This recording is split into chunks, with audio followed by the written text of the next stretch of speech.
Ngiyabingelela egameni lenkosi yethu Jesu Kristu. Bazalwane, uJesu Kristu inkosi.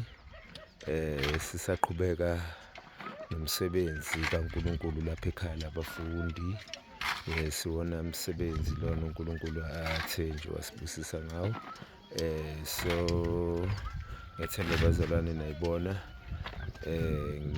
la so i-bedrooms lena ama-bedrooms asekuthi ikhishi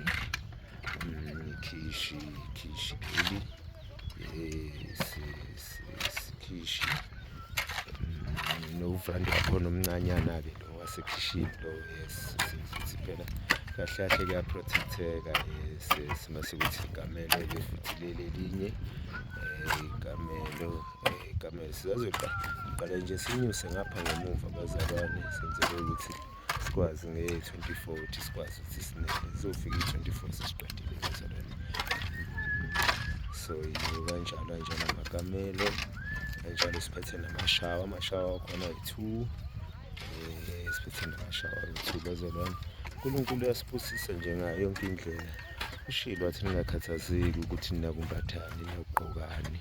Uthe mina ngikhona, nina nje nimele nikwenze ukudela konke nilahle. Nini madoda silahlekelwe yilizwe vele kodwa sesebona abasezweni, singabantwana baka-Abrahama, abafelokazi kulo mhlaba. Sambonga kakhulu uNkulunkulu bazalwane, sambonga kakhulu. Yikho-ke nje umsebenzi sisenawo nangapha emasimini zabuya ngapha emasimini bazalwane, zabuya kakhulu. Yiwo nje umsebenzi lona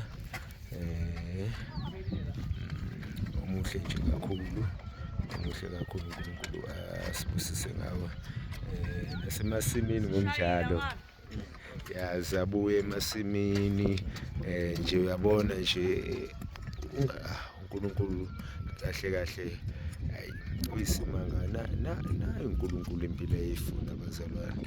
Nansi ngicela singasali endleleni, ngicela singavumeli inhliziyo bazalwane zisibhekise emuva, sifane njengomfazi kaLotho. Umfazi kaLotho kwenzeka izinto ezinzima kakhulu kuyena, kwenzeka izinto ezinzima kakhulu kuye, waphenduka isiduli sikaSawudi.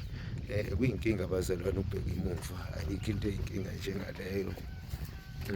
Ayikho into eyinkinga njengaleyo bazalwane.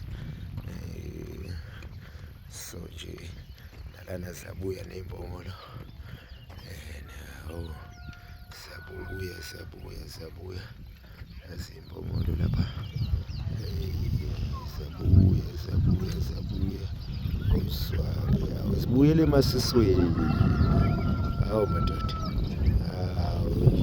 Jehova muhle uJehova bazalwane. Siyabonga kakhulu bazalwane, siyabonga kakhulu,